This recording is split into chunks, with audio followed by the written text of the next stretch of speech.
அனைவருக்கு ஸ்தோத்திரம். பிரியமானவர்களே, இந்த ஆண்டின் 3ஆம் மாதத்துல காலை நேரத்துல உங்களை சந்திப்பதில் மிக்க மகிழ்ச்சி. தொடர்ந்து நாம் இந்த தொடர் வேதாகமத்தை வாசிக்கலாம். கர்த்தர் நம் அனைவரையும் ஆசீர்வதித்து காப்பாராக. அவருக்கு எல்லா துதியும் கனம் மகிமையும் சதா காலங்களிலும் உண்டாகட்டும்.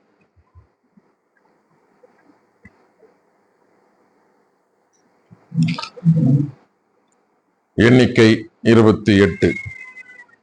எண்ணாகமும் 28ஆம் பகுதி, படையல்களின் ஒழுங்குமுறை. ஆண்டவர் மோசேயிடம் கூறியது, நீ இஸ்ரேல் மக்களுக்கு கட்டளையிட்டு சொல்,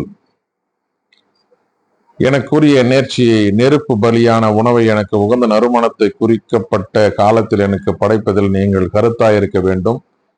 நீ அவர்களிடம் சொல், நெருப்பு பலியாகிய நீங்கள் ஆண்டவருக்கு படைக்க வேண்டியது அன்றாண்ட எரிபலியாக எந்நாளும் செலுத்த ஒரு வயதுடைய பழுதற்ற 2 ஆட்டுக்குட்டிகள், இவற்றுள் ஒன்றை காலையிலும் மற்றதை மாலையிலும் பலியிட வேண்டும்.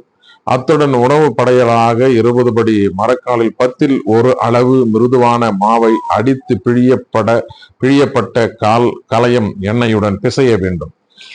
இது எந்நாளும் செலுத்தும் எரிபலி. இது ஆண்டவருக்குரிய நெருப்பு பலியாகவும் உகந்த நறுமணமாகவும் சீனாய் மலையில் ஏற்படுத்தப்பட்டது. அத்துடன் ஒவ்வொரு ஆட்டுக்குட்டிக்கும் கலையும் வீதம் நீர்மப்படையில் நீங்கள் செலுத்த வேண்டும். ஆண்டவருக்கு நீர்மப்படையலாக திருவுறைவிடத்தில் மதுபானத்தை ஊற்ற வேண்டும்.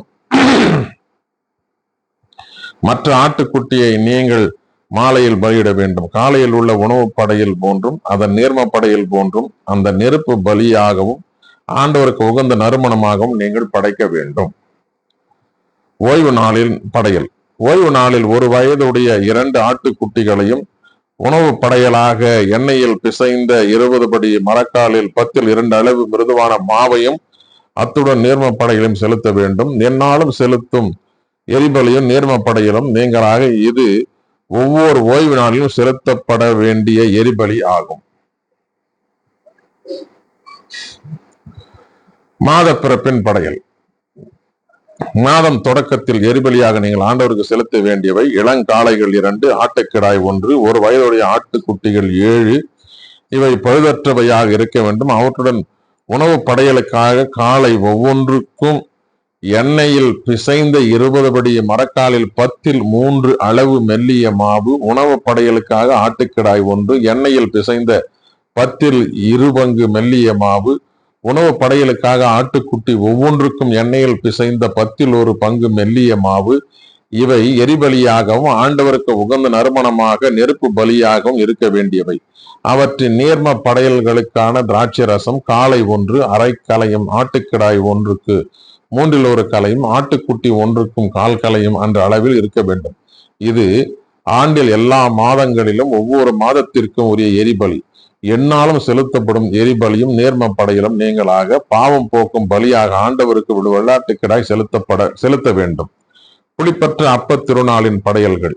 முதல் மாதத்தின் 14ஆம் நாள் ஆண்டவரின் பஸ்கா. இந்த மாதத்தின் 15ஆம் நாள் திருவிழா. 7 நாள்களும் புளிப்பற்ற அப்பமே உண்ண வேண்டும். முதல் நாளில் திருப்பேரவை கூட்டப்படும். கடின வேலை எதுவும் நீங்கள் செய்யக்கூடாது. ஆனால் நெருப்பு பலி ஒன்றை, எரிபலி ஒன்றை ஆண்டவருக்கு செலுத்த வேண்டும். இதற்கு வேண்டிய இளங்காளைகள் 2, ஆட்டுக்கிடாய் 1, வயதுடைய ஆட்டுக்குட்டிகள் 7. இவை பழுதற்றவையாய் இருக்க வேண்டும். அத்துடன் உணவு படையலாக எண்ணெயில் பிசைந்த மிருதுவான மாவு. காளை 1க்கு 6 படியும், வெள்ளாட்டுக்கிடாய் 1க்கு 4 படி அளவு வீதம் நீங்கள் படைக்க வேண்டும். 7 ஆட்டுக்குட்டிகளில் ஒவ்வொன்றுக்கும் 2 படி அளவு வீதம் படைக்க வேண்டும். இத்துடன் உங்களுக்கு கரை நீக்கம் செய்ய பாவம் போக்கும் பலியாக செலுத்த வேண்டிய ஒரு வெள்ளாட்டுக்கிடாய், எந்நாளும் செலுத்தும் எரிபலியாக காலைதோறும் செலுத்தும் எரிபலியை நீங்களாக இவற்றை நீங்கள் செலுத்த வேண்டும். நாள்தோறும் இதே முறையில் 7 நாள்களுக்கும் நெருப்பு பலியாகிய உணவை, ஆண்டவருக்கு உகந்த நறுமணத்தை நீங்கள் படைக்க வேண்டும். இது எந்நாளும் செலுத்தும் எரிபலியும் நீர்ம படையலும் நீங்களாக படைக்க வேண்டியது.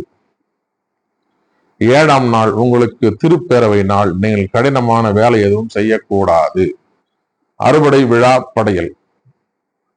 வாரங்களின் விழாவில் முதற் பலன்களின் நாளன்று புது தானியத்திலிருந்து நீங்கள் ஆண்டவருக்கு உணவு படையல் படைக்கும் பொழுது உங்களுக்கு திருப்பேரவை இருக்கும். கடினமான வேலை எதுவும் நீங்கள் செய்யக்கூடாது. ஆண்டவருக்கு உகந்த நறுமணமாக எரிபலி ஒன்றை செலுத்துவீர்கள். இதற்கு வேண்டியவை இளங்காளைகள் 2, ஆட்டுக்கிடாய் 1, ஒரு வயதான ஆட்டுக்குட்டிகள் 7. அத்துடன் நேர்ம படையலாக எண்ணெயில் பிசைந்த மெல்லிய மாவு காளை ஒன்றுக்கு 6 படியும் ஆட்டுக்கிடாய் ஒன்றுக்கு 4 படி அளவில் இருக்கும். 7 ஆட்டுக்குட்டிகள் ஒவ்வொன்றுக்கும் 2 படி என்ற அளவில் இருக்கும். மேலும் உங்களுக்கு கரை நீக்கம் செய்ய வெள்ளாட்டுக்கிடாய் 1 தேவை. இவையும் இவற்றின் இனப்படையிலும் எந்நாளும் செலுத்தும் எரிபலியும் அதன் உணவு படையிலும் நீங்கள் படைக்க வேண்டும். இவை பழுதற்றவையாய் இருக்க வேண்டும்.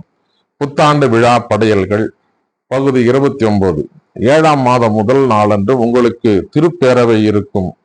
நீங்கள் கடின வேலை எதுவும் செய்யக்கூடாது. உங்களுக்காக எக்காலங்கள் முழங்கும் நாள் அது. ஆண்டவருக்கு உகந்த நறுமணமான எரிபலியை நீங்கள் செலுத்த வேண்டும். அதற்கு வேண்டியவை இளங்காளை 1, ஆட்டுக்கிடாய் 1, ஒரு வயதுடைய ஆட்டுக்குட்டிகள் 7. இவை பழுதற்றே இருக்க வேண்டும். அத்தனை உணவு படையலாக எண்ணெயில் பிசைந்த மிருதுவான மாவு காளைக்காக 6 படியும் ஆட்டுக்கிடாய்க்காக 4 படி அளவில் இருக்கும். 7 ஆட்டுக்குட்டிகள் ஒவ்வொன்றுக்கும் 2 படி அளவாக இருக்கும். மேலும் உங்களுக்கு கரை நீக்கம் செய்ய பாவம் போக்கும் பலியாக வெள்ளாட்டுக்கிடாய் 1 தேவை. இவை தவிர மாதந்தோறும் அளிக்கும் எரிபலி, அதற்குரிய உணவு படையல், எந்நாளும் செலுத்தும் எரிபலி, அதற்குரிய நேர்மப்படையல் ஆகியவை அவர்கள் முறைமையின்படி ஆண்டவருக்கு உகந்த நறுமணமாக நெருப்பு பலியாக அமையும்.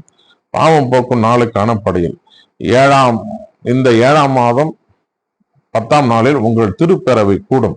அப்போது உங்களை நீங்களே வருத்தி கொள்ளுங்கள். நீங்கள் எந்த பலியும் செய்யாதிருங்கள். ஆண்டவருக்கு உகந்த நறுமணமான எரிபலி ஒன்று நீங்கள் அவருக்கு செலுத்துங்கள்.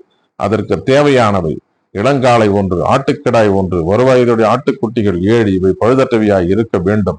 அத்துடன் உணவு படையாக எண்ணெயில் பிசைந்த மெல்லிய மாவு காளைக்காக 6 படியும் ஆட்டுக்கிடாய்க்காக 4 படி அளவில் இருக்கும். 7 ஆட்டுக்குட்டிகள் ஒவ்வொன்றுக்கும் 2 படி என்ற அளவில் இருக்கும். மேலும் கரை நீக்கத்திற்கான பாவம் போக்கும் பலி, எந்நாளும் செலுத்தும் எரிபலி, அதற்குரிய உணவு படையல், அதற்குரிய நேர்ம படையல் ஆகியவை தவிர பாவம் போக்கும் பலியாக ஒரு வெள்ளாட்டுக்கிடாய் செலுத்துவாய். கூடார திருநாள் படையல்கள். 7ஆம் மாதம் 15ஆம் நாளில் உங்கள் திருப்பேரவை கூடும். நீங்கள் கடின வேலை எதுவும் செய்யக்கூடாது. 7 நாள்கள் நீங்கள் ஆண்டவருக்கு விழா எடுக்க வேண்டும். ஆண்டவருக்கு உகந்த நறுமணமான எரிபலியாகவும் நெருப்பு பலியாகவும் நீங்கள் செலுத்த வேண்டியவை இளங்காளைகள் 13, ஆட்டுக்கிடாய்கள் 2, ஒரு வயதுடைய ஆட்டுக்குட்டிகள் 14. இவை பழுதற்றவையாய் இருக்க வேண்டும். அத்துடன் உணவு படையிலான எண்ணெயில் பிசைந்த மிருதுவான மாவு 13 காளைகளில் ஒவ்வொன்றுக்கும் 6 படி, 2 ஆட்டுக்கிடாய்கள் ஒவ்வொன்றுக்கும் 4 படி, 14 ஆட்டுக்குட்டிகள் ஒவ்வொன்றிற்கும் 2 படி அளவில் இருக்கும். மேலும் எந்நாளும் செலுத்தும் எரிபலி, அதற்குரிய உணவு படையில், அதற்குரிய நேர்ம படையில் ஆகியவை தவிர பாவம் போக்கும் பலியாக ஒரு வெள்ளாட்டுக்கிடாய் செலுத்துவாய். 2ஆம் நாள் இளங்காளைகள் 12, ஆட்டுக்கிடாய்கள் 2, ஒரு வயதுடைய ஆட்டுக்குட்டிகள் 14. இவை பழுதற்றவையாய் இருக்க வேண்டும். அவற்றுடன் முறைப்படி காளைகள், ஆட்டுக்கிடாய்கள், ஆட்டுக்குட்டிகள் ஆகியவற்றின் எண்ணைக்கேற்ப அவற்றிற்குரிய உணவு படையல், நேர்ம படையல்கள், மேலும் எந்நாளும் செலுத்தும் எரிபலி, அதற்குரிய உணவு படையல், அவற்றிற்குரிய நேர்ம படையல் ஆகியவை தவிர பாவம் போக்கும் பலியாக ஒரு வெள்ளாட்டுக்கிடாய். 3ஆம் நாள் காளைகள் 11, ஆட்டுக்கிடாய்கள் 2, ஒரு வயது உடையனவும் பழுதற்றனவும் ஆட்டுக்குட்டிகள் 14. இவை பழுதற்றையா இருக்க வேண்டும். அவற்றுடன் முறைமைப்படி காளைகள், ஆட்டுக்கிடாய்கள், ஆட்டுக்குட்டிகள் ஆகியவற்றின் எண்ணிக்கைக்கேற்ப அவற்றிற்குரிய படையல், நேர்ம படையல்கள், மேலும் எந்நாளும் செலுத்தும் எரிபலி, அதற்குரிய உணவு படையல், நேர்ம படையல் ஆகியவை தவிர பாவம் போக்கும் பலியாக ஒரு வெள்ளாட்டுக்கிடாய். 4ஆம் நாள் காளைகள் 10, ஆட்டுக்கிடாய்கள் 2, ஒரு வயதுடைய ஆட்டுக்குட்டிகள் 14. இவை பழுதற்றையா இருக்க வேண்டும். அவற்றுடன் முறைமைப்படி காளைகள், ஆட்டுக்கிடாய்கள், ஆட்டுக்குட்டிகள் ஆகியவற்றின் எண்ணிக்கைக்கேற்ப அவற்றிற்குரிய உணவு படையல், நேர்ம படையல்கள், மேலும் எந்நாளும் செலுத்தும் எரிபலி, அதற்குரிய உணவு படையல், அதன் நேர்ம படையல் ஆகியவை தவிர பாவம் போக்கும் பலியாக ஒரு வெள்ளாட்டுக்கிடாய். 5ஆம் நாள் காளைகள் 9, ஆட்டுக்கிடாய்கள் 2, ஒரு வயதுடைய ஆட்டுக்குட்டிகள் 14. இவை பழுதற்றவையாக இருக்க வேண்டும். அவற்றுடன் முறைப்படி காளைகள், ஆட்டுக்கிடாய்கள், ஆட்டுக்குட்டிகள் ஆகியவற்றை எண்ணிக்கைக்கேற்ப அவற்றிற்குரிய நேர்ம படையல்கள், மேலும் எந்நாளும் செலுத்தும் எரிபலிக்குரிய உணவு படையல், நேர்ம படையல் ஆகியவை தவிர பாவம் போக்கும் பலியாக ஒரு வெள்ளாட்டுக்கிடாய். 6ஆம் நாள் காளைகள் 8, ஆட்டுக்கிடாய்கள் 2, ஒரு வயதுடைய ஆட்டுக்குட்டி 14. இவை பழுதற்றவையாய் இருக்க வேண்டும். அவற்றுடன் முறைமைப்படி காளைகள், ஆட்டுக்கிடாய்கள், ஆட்டுக்குட்டி ஆகியவற்றை எண்ணிக்கைக்கேற்ப அவற்றிற்குரிய உணவு படையல், நேர்ம படையல்கள், மேலும் எந்நாளும் செலுத்தும் எரிபலி, அதற்குரிய உணவுப் படையல், நேர்மப்படையல் ஆகியவை தவிர பாவம் போக்கும் பலியாக ஒரு வெள்ளாட்டுக்கிடாய். 7ஆம் நாள் காளைகள் 8, ஆட்டுக்கிடாய்கள் 2, ஒரு வயதுடைய ஆட்டுக்குட்டிகள் 14, இவை 18 இருக்க வேண்டும். அவற்றுடன் முறைமைப்படி காளைகள், ஆட்டுக்கிடாய்கள், ஆட்டுக்குட்டிகள் ஆகியவற்றின் எண்ணிக்கைக்கேற்ப அவற்றுக்குரிய உணவுப் படையல், நீர்மப்படையல்கள், மேலும் எந்நாளும் செலுத்தும் எரிபலி, அதற்குரிய உணவுப் படையல், நீர்மப்படையல் ஆகியவை தவிர பாவம் போக்கும் பலியாக ஒரு வெள்ளாட்டுக்கிடாய். 8ஆம் நாளன்று சிறப்பு கூட்டம் நடைபெறும். நீங்கள் கடின வேலை எதுவும் செய்யக்கூடாது. ஆண்டவருக்கு உகந்த நறுமணமான எரிபலியாகவும் நெருப்பு பலியாகவும் நீங்கள் செலுத்த வேண்டுபவை காளை 1, ஆட்டுக்கிடாய் 1, ஒரு வயதுடைய ஆட்டுக்குட்டிகள் 7, இவை 18 இருக்க வேண்டும். அவற்றுடன் முறைப்படி காளைகள், ஆட்டுக்குட்டிகள் ஆகியவற்றின் எண்ணிக்கைக்கேற்ப உணவுப் படையல், அவற்றிற்கு நீர்மப்படையல், மேலும் எந்நாளும் செலுத்தும் எரிபலி, அதற்குரிய உணவுப் படையல், நீர்மப்படையல் ஆகியவை தவிர பாவம் போக்கும் பலியாகவும் ஒரு வெள்ளாட்டுக்கிடாய். நியமிக்கப்பட்ட திருநாள்களில் நீங்கள் ஆண்டவருக்கு படைக்க வேண்டியவை இவையே: உங்கள் பொருத்தனைகள், தன்னார்வ படையல்கள், எரிபலிகள், உணவுப் படையல்கள், நேர்ம படையல்கள், நல்லுறவு பலிகள் ஆகியவை நீங்களாக செய்ய வேண்டியவை இவையே. ஆண்டவர் மோசேக்கு கட்டளையிட்ட அனைத்தையும் மோசே இஸ்ரேல் மக்களுக்கு சொன்னார். 30வது பகுதியையும் தொடர்ந்து வாசிக்கலாம். பொருத்தனை பற்றிய விதிகள்.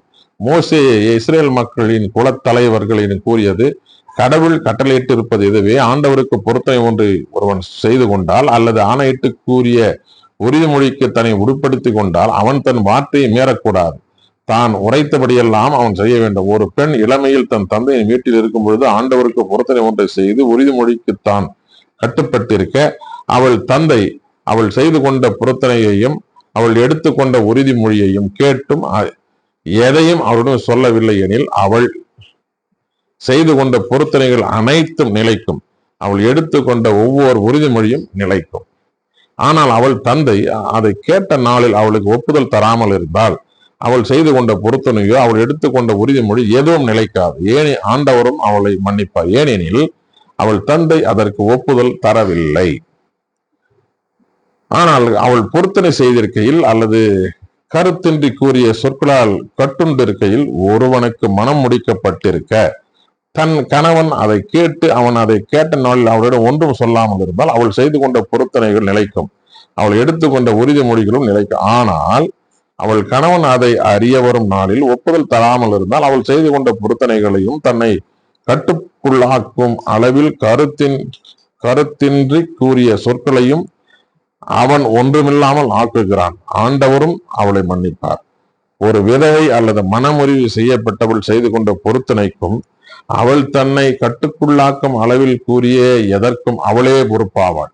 மேலும் அவள் கணவன் வீட்டில் பொருத்தனை செய்திருக்க அல்லது தன்னை கட்டுக்குள்ளாக்கும் அளவில் உறுதிமொழிக்கு எடுத்து கொண்டிருக்க, அவள் கணவன் அதை கேட்டும் அவரிடம் ஒன்றும் சொல்லாமலும் அதற்கு மறுப்பு தெரிவிக்காமலும் இருந்திருந்தால் அவள் செய்து கொண்ட பொருத்தனைகள் அனைத்தும் நிலைக்கும். அவள் தன்னை கட்டுக்குள்ளாக்கும் அளவில் கூறியது ஒவ்வொன்றும் நிலைக்கும். ஆனால் அவள் கணவன் அவற்றை கேட்ட நாளில் அவற்றை ஒன்றுமில்லாமல் வெறுமையாக்கிவிட்டால் அவள் செய்து கொண்ட பொருத்தனைகளோ அவளை கட்டுப்படுத்தும் அளவில் அவள் கூறிய வார்த்தைகளோ எவையும் நிலைக்கா. அவள் கணவன் அவற்றை ஒன்றுமில்லாமல் ஆக்கி விட்டான்.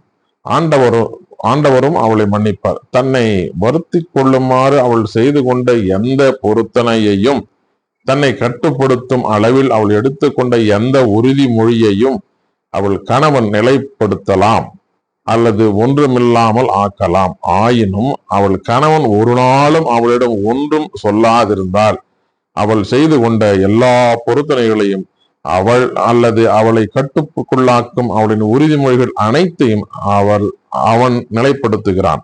அவன் அவற்றை கேட்ட அவளிடம் ஒன்றும் சொல்லாதபடியால் அவன் அவற்றை நிலைப்படுத்தி விட்டான்.